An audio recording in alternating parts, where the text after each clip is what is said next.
The stars shone brightly as the U.S. horizon cut through the darkness of space. Commander Alan Wright stood on the bridge, hands clasped behind his back, staring at the vast emptiness before him.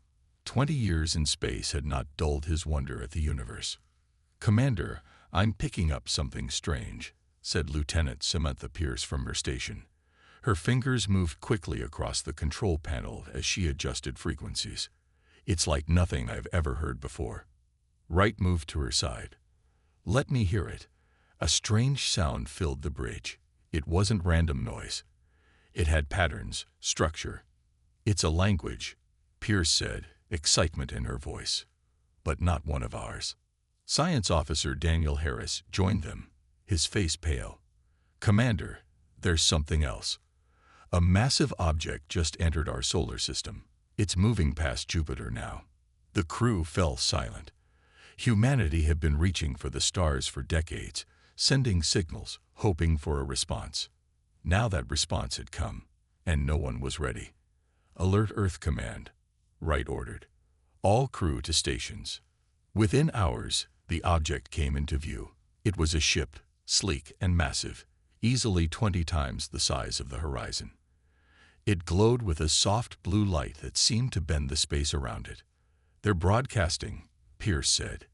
"In English, Mandarin, Spanish, every major Earth language." "Put it on screen," Wright said. The image that appeared showed a being unlike anything they had seen before. It had purple skin that seemed to shimmer with its own light, 4 eyes arranged in a diamond pattern, and no visible mouth. "People of Earth," the being spoke, its voice deep and clear. "I am High Arbiter Zixval of the Galactic Council. We request an immediate meeting with your leaders. Your species has reached a technological threshold that requires our attention." Back on Earth, panic spread quickly. News channels showed the alien ship now visible in the sky even during daylight. People filled the streets, some in fear, others in celebration. Churches, mosques, and temples overflowed. The stock market crashed, then rose to record heights as companies with space technology saw their values soar. In the White House, President Karen Mitchell sat at her desk, surrounded by advisors and military personnel. Her face showed calm, but her knuckles were white as she gripped her pen. "What are our options?" she asked. General Frank Douglas, head of the newly formed Space Force, stood straight and grim. "Madam President, our weapons would be like throwing rocks at a tank.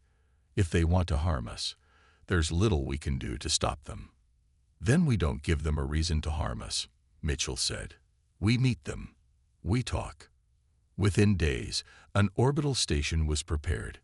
Mitchell selected Dr. Lisa Rodriguez, Earth's top diplomat, to lead the human delegation. Commander Wright and the crew of the Horizon would escort them. As they prepared to board the shuttle, Wright pulled his second-in-command aside. "Paul, if this goes wrong, the Horizon needs to warn Earth." Paul Martinez nodded. "Let's hope it doesn't come to that." The journey to the orbital station was tense. Pierce studied everything they knew about the alien transmission, trying to understand more about these visitors. Harris analyzed the scanty data they had on the alien ship, looking for weaknesses just in case. As their shuttle docked, Wright looked at his team. They were the first humans to formally meet an alien species. What happened next would shape the future of humanity. "Remember," he said, "we represent all people of Earth today. Let's show them the best of who we are." The door slid open, revealing a long hallway leading to a large chamber where the aliens waited. Wright took a deep breath and stepped forward into humanity's new era. The orbital station's meeting room was large and circular. The humans sat on one side, the aliens on the other. Dr. Lisa Rodriguez led the Earth delegation, with Commander Wright and his team behind her. Across from them sat High Arbiter Zixval and 6 other aliens, each different from the last. "Welcome," Zixval said. His voice seemed to come from everywhere at once. "We have waited many cycles to formally meet humans. You've been watching us?" Rodriguez asked. "Of course. All young species are observed. Your kind has been of particular interest due to your unusually rapid development." Rodriguez leaned forward. And what is this galactic council you represent? Zixval's four eyes blinked in sequence. The council has existed for over 10,000 of your Earth years. We govern 347 species across this arm of the galaxy. We maintain peace, regulate technology, and ensure the stable development of all member worlds. The meeting continued for hours. The aliens explained how they had discovered Earth centuries ago, but had kept their distance, following a policy of non-interference with developing worlds. Your recent breakthrough in quantum drive technology triggered our intervention protocols, Zixval explained. Any species reaching this level must be properly integrated into the galactic community. As the alien spoke, Chief Engineer Paul Martins noticed something concerning. He leaned close to Wright and whispered, "Sir, their ships are scanning our defenses, not just the station, Earth itself." Wright nodded slightly and touched the communicator in his ear. "Security, are you getting this?" Nickel Adams, their security chief, responded quietly, "Yes, sir. I'm also intercepting communications between their ships. They're speaking in code, but I'm recording everything." The diplomatic talks continued, with the aliens describing the wonders of the galaxy, trading routes, shared technologies, and peaceful cooperation among hundreds of species. Yet something felt off to Wright. The aliens spoke of peace but scanned their weapons. They offered friendship but hid their true communications. On the second day, Rodriguez asked about Earth's status in this council. "All new species must undergo a probationary period," Zixval explained. "You will be evaluated against our standards of civilization." "And who decides these standards?" Rodriguez asked. "The founding races, of course. Those who have proven their wisdom and restraint over millennia." That night, the human delegation met privately on their shuttle. "They're hiding something," Wright said. "Adams has been analyzing their communications. They refer to us as the problem and potential destabilizers." Rodriguez nodded. "I've been a diplomat for 30 years. They're saying one thing while planning another." Martinez spread out data readings on the table. Their scans focused on our military installations, power grids, and communication networks.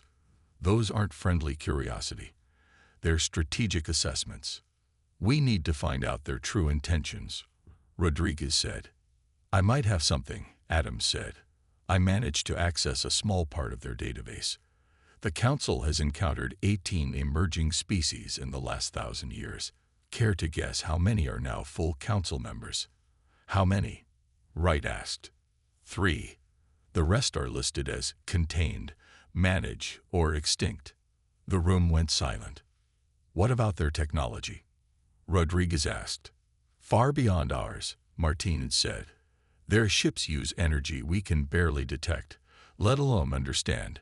But there's a pattern to their technology that suggests it all comes from the same source.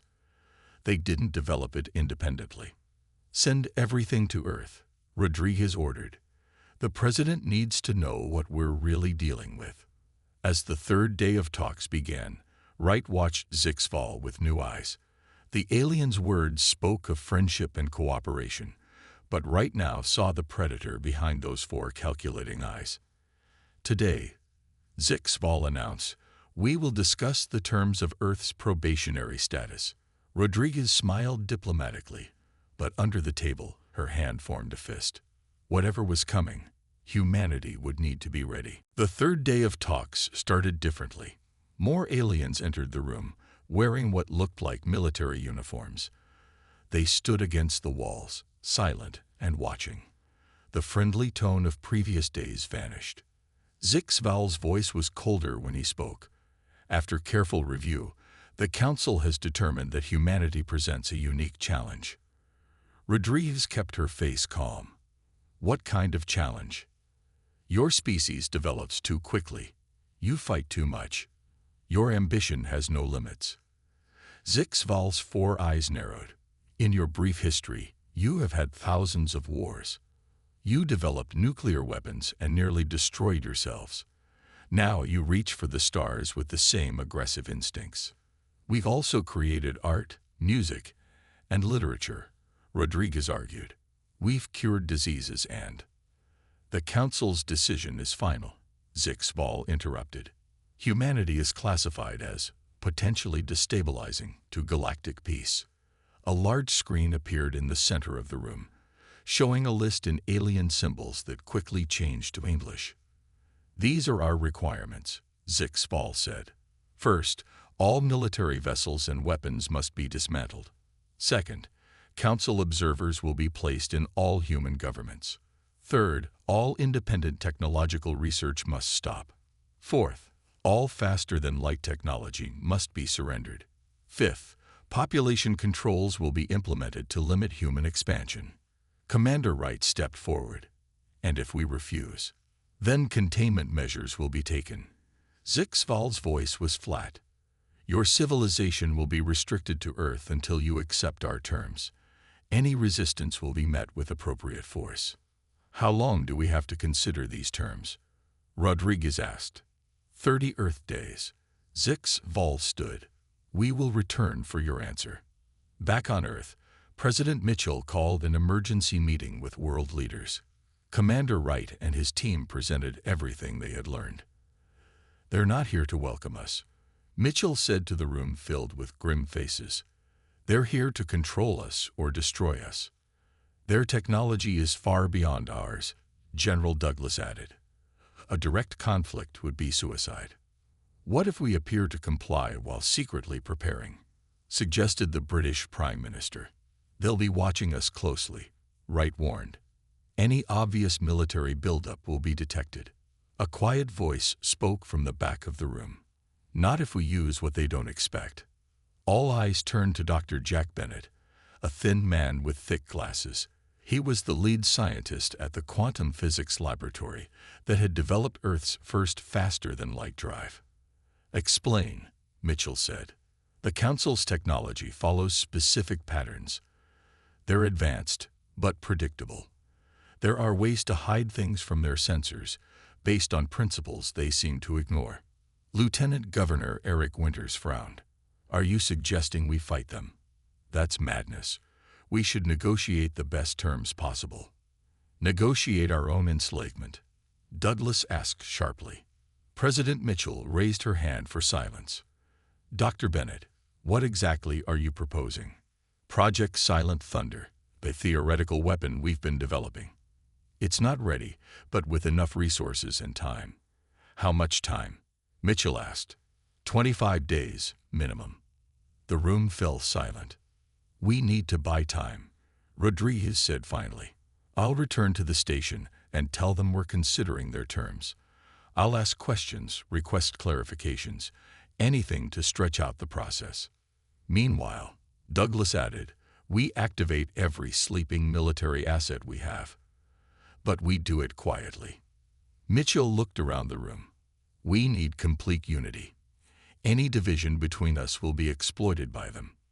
One by one, the world leaders nodded. Then it's decided, Mitchell said. She turned to Commander Wright. Your ship will receive new orders, special orders. That night, as the world watched the alien ship hovering in orbit, President Mitchell addressed the public. She spoke of the Council's visit and their concerns about humanity's development. She mentioned ongoing negotiations and called for calm. What she didn't mention was the secret meeting happening deep beneath the Rocky Mountains, where military leaders from every nation were already planning humanity's response. For the outside world, everything seemed normal. Dr. Rodriguez continued daily talks with the Council representatives. News channels showed clips of these meetings, with Rodriguez smiling and nodding. The alien ships remained in orbit, silent watchers from above. But beneath this calm surface, Earth was changing. In the hidden mountain facility, Admiral Maria Vasquez stood before a wall of screens showing military bases around the world. For 50 years, she told the gathered leaders, we've been preparing for this day. Not aliens specifically, but a threat beyond our normal abilities. She pressed a button, and the screens changed to show underground facilities, underwater bases, and what looked like ordinary buildings that opened to reveal weapon systems. Project Safeguard began after World War I. Every major nation contributed in secret. Even during the Cold War, this was the one thing we all agreed on. General Douglas nodded. Most of these weapons were never meant to be used against each other. They were our insurance policy against the unknown. On the other side of the world, Dr. Bennett worked with a team of scientists in a laboratory deep underground. They barely slept as they refined equations and built complex machines. Project Silent Thunder took shape, a weapon that worked on principles the Council seemed to ignore. They relied too much on standard physics, Bennett explained to President Mitchell during a secure call. They've forgotten there are other ways to manipulate energy. Meanwhile, Lieutenant Pierce continued her work on the orbital station, seemingly helping with translations, but actually gathering intelligence. She created a program that could decode more of the Council's communications. What she found was troubling. They'd done this before, she reported to Commander Wright. At least 7 times in the last 1,000 years. They find developing species, offer them impossible terms, then either control them completely or eliminate them if they resist. Why? Wright asked. Resources, territory, but mostly fear. The founding races of the Council are old, stagnant. They fear being replaced by younger, more dynamic species. In space, the U.S. Horizon patrolled near Jupiter, officially monitoring solar radiation. In reality, they were watching for new Council ships. When Science Officer Harris detected a small vessel conducting detailed scans of Earth's defenses, Wright made a decision. Intercept and capture. Quietly. The Horizon moved silently, using the gas giant's radiation to mask its approach. The alien scout never saw them coming. Within hours, the small craft was secured in the Horizon's hold, its crew of 3 contained. Their battle plans, Harris said, examining the data from the captured ship. Full orbital positions, weapon targets, ground invasion routes. They never intended to honor any agreement. The moment the deadline expires, they plan to attack. Wright sent the data to Earth immediately. In her office, President Mitchell received the news grimly. She pressed a button on her desk. Activate Protocol Omega. All units. Across Earth, hidden systems powered up. In the oceans, massive submarines with technology never revealed to the public began moving. On the far side of the moon, bases that officially didn't exist prepared weapon systems. Civilian engineer Olivia Grant led a team converting everyday satellites into defense platforms. The beauty of this system, she explained to visiting military officials, is that it looks like normal communication equipment until it's activated. Grant had also developed shield technology based on the Council's own scans. They had unknowingly revealed their attack frequencies when scanning Earth's defenses. 25 days after the ultimatum, Dr. Rodriguez requested a formal meeting with Zixval. Earth has considered your terms, she said, her voice respectful and slightly fearful. President Mitchell wishes to discuss implementation details. Zixval's 4 eyes blinked in sequence, a sign of satisfaction, Pierce had learned. Wise decision, he said. We will meet with your president tomorrow. That night, more Council ships arrived in the solar system, taking positions around Earth. They believed humanity had surrendered. They were wrong. The next morning, Earth looked peaceful from space. Council ships moved closer, taking strategic positions. Their sensors showed normal human activities. People going to work, planes flying, ships sailing. Nothing suggested resistance.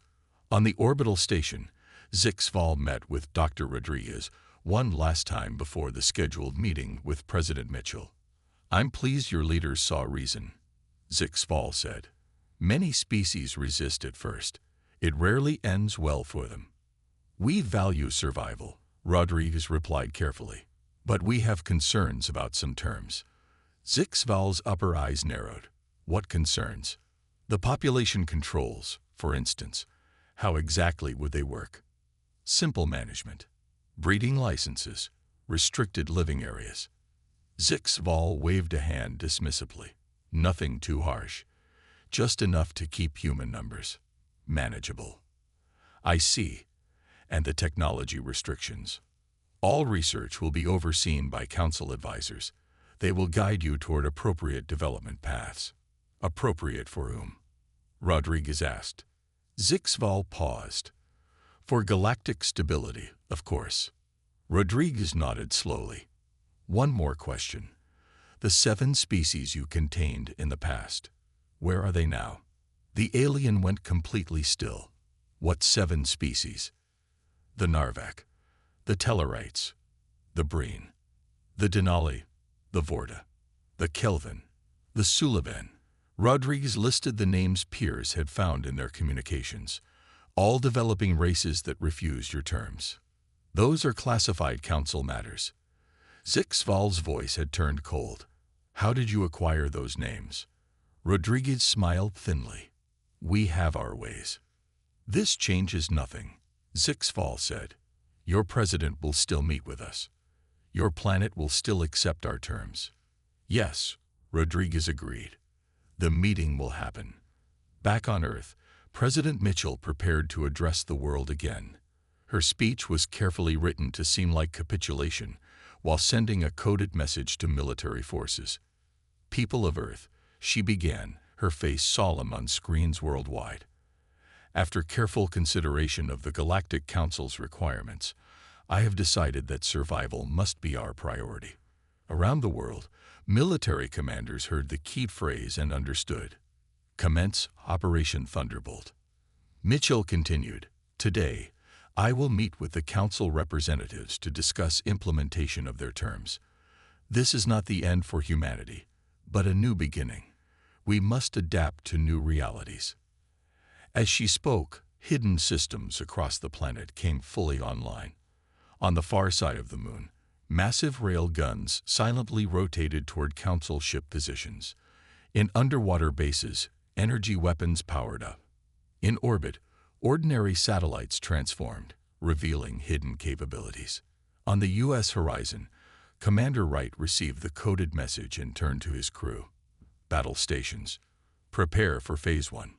The ship, hiding behind Mars, changed course toward Earth. At the Quantum Physics Lab, Dr. Bennett finished the final calibrations on Project Silent Thunder. The machine hummed softly, its true purpose hidden in seemingly ordinary components. It's ready, he told his team. Let's hope it works. President Mitchell finished her speech. Let us move forward with dignity and hope for a peaceful future among the stars. The camera turned off. Mitchell's fake smile disappeared. Are we ready? She asked General Douglas. All systems green. Admiral Vasquez confirms fleet positions. Bennett has Silent Thunder online. Mitchell checked her watch. 1 hour until I meet Zixval. They'll expect me to sign their agreement and officially surrender Earth. They're in for a surprise, Douglas said. Meanwhile, on the Council's main ship, Zixval met with his commanders. Something isn't right, he told them. The humans know too much. Does it matter? Asked one commander. Our ships are in position. Their planet is surrounded. Perhaps not, Zixval agreed. But increase security for the meeting. And prepare containment weapons, just in case. As the Council ships moved into their final positions, none of their sensors detected the changes happening on Earth and the Moon. None noticed the small adjustments Olivia Grant's team had made to their scanning frequencies, creating blind spots in their vision. And none saw Commander Wright's ship approaching from behind Mars, leading a fleet of vessels that officially didn't exist. President Mitchell's shuttle approached the orbital station. From space, Earth looked peaceful and blue, giving no hint of what was about to happen. We're being scanned, the pilot said quietly. Mitchell nodded. She knew the Council ships were checking for weapons. They would find none. What humanity had planned didn't need weapons on her shuttle. On the station, Zixval waited with a dozen guards. A large document sat on the table, the formal surrender of Earth. As Mitchell entered the room, all eyes turned to her. She walked confidently, showing no fear. High Arbiter, she greeted Zixval. I'm here as promised. Excellent, he replied. Once you sign this document, the Council will begin its supervision of Earth immediately. Mitchell glanced at the document. Before I sign, I'd like to deliver a message from humanity. Zixval's 4 eyes blinked impatiently. Speak, then sign. Mitchell straightened her back and looked directly at him. Throughout human history, we have faced many threats. We have fought many wars, but we have learned from each one. She took a small device from her pocket, a simple communicator. No one tried to stop her. It wasn't a weapon. We learned that freedom is worth fighting for. We learned that tyrants always fail eventually. And we learned that it's better to die on our feet than live on our knees. She pressed a button on the communicator, sending a simple signal. What is this? Zixval demanded. This, Mitchell said calmly, is humanity's answer to your ultimatum. At that exact moment, Dr. Bennett activated Project Silent Thunder. The device created a quantum disruption that spread instantly across space. All Council communications went silent. On the far side of the moon, massive rail guns fired simultaneously, launching specially designed projectiles at Council ships. Not to destroy them, just to disable their primary systems. The Council fleet, suddenly unable to communicate with each other, found themselves surrounded as Commander Wright's hidden ships appeared from behind Mars and Jupiter's moons. All ships, execute attack pattern Delta, Wright ordered. His fleet moved in perfect coordination, targeting the Council vessels' propulsion systems. They had studied the captured scout ship carefully and knew exactly where to hit. On Earth, Admiral Vasquez activated the planetary defense grid. Energy shields appeared over major cities, using technology reverse-engineered from Council scans. Security Chief Adams launched the cyber warfare program she had developed. It infiltrated Council systems through weaknesses they had discovered. Alien computer screens went blank, then showed a simple message in their own language. Earth is not yours to take. Zixval's communicator buzzed with emergency signals. His eyes widened as he received fragmented reports of the coordinated attack. Impossible, he whispered. No, Mitchell corrected him. Humanity, we will not be controlled. We will not be contained. The orbital station shook as ships battled outside. Through the windows, Mitchell could see Council vessels surrounded by smaller Earth ships. Some were disabled, drifting in space. None had been destroyed. That wasn't the plan. Rodriguez entered the room with Commander Wright and a security team. They had taken control of the station within minutes of the attack beginning. The station is ours, Wright reported. Minimal casualties on both sides. Zixval looked stunned. You cannot win. The Council has thousands of ships, millions of soldiers. Mitchell smiled. We don't need to defeat your entire Council. We just need to show them the cost of trying to enslave us. She turned to a screen showing the battle outside. Earth ships were fast and maneuverable, their tactics unpredictable. Council ships, designed for overwhelming force against primitive opponents, struggled to respond. Your sensors told you we were primitive, Rodriguez said to Zixval. They missed what makes us strong. Our creativity.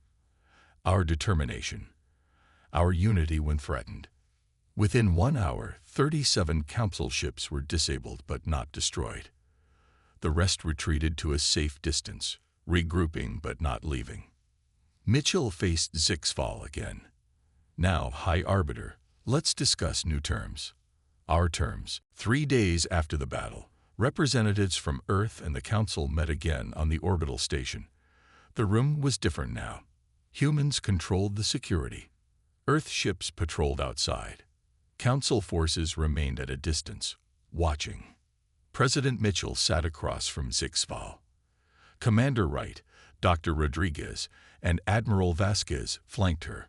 The alien leader looked diminished somehow, his shimmering purple skin duller than before. You surprised us, Zixval admitted.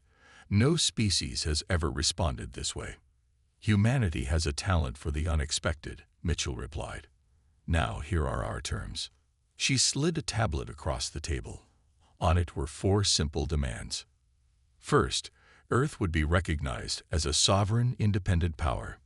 Second, the Council would not interfere in human affairs or development. Third, fair trade and knowledge exchange would be established. Fourth, an investigation would begin into the Council's previous containment of other species. Zixval read slowly. The Council will never agree to this last point. They will, Mitchell said firmly. We've already contacted some of your member species. Not all agree with the founding race's methods. This was true.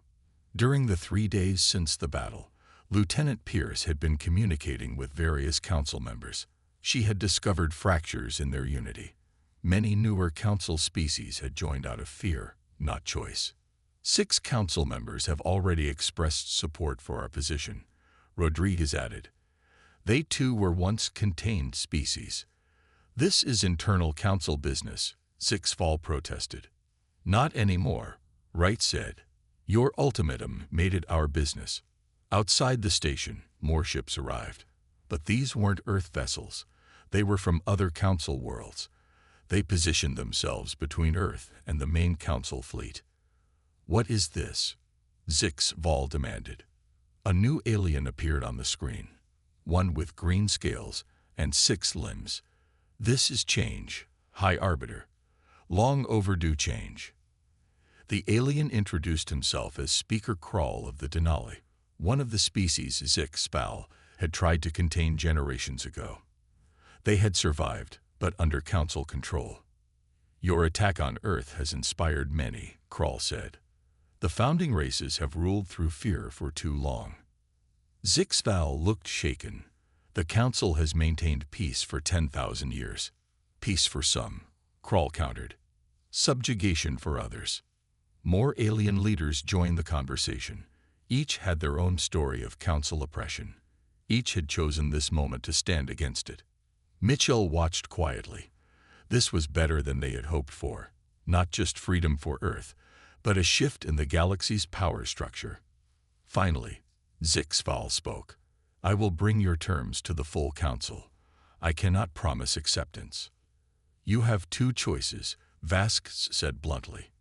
Reform or rebellion. Many of your member worlds have already decided. After Zixval left, Mitchell turned to her team. We've won the battle.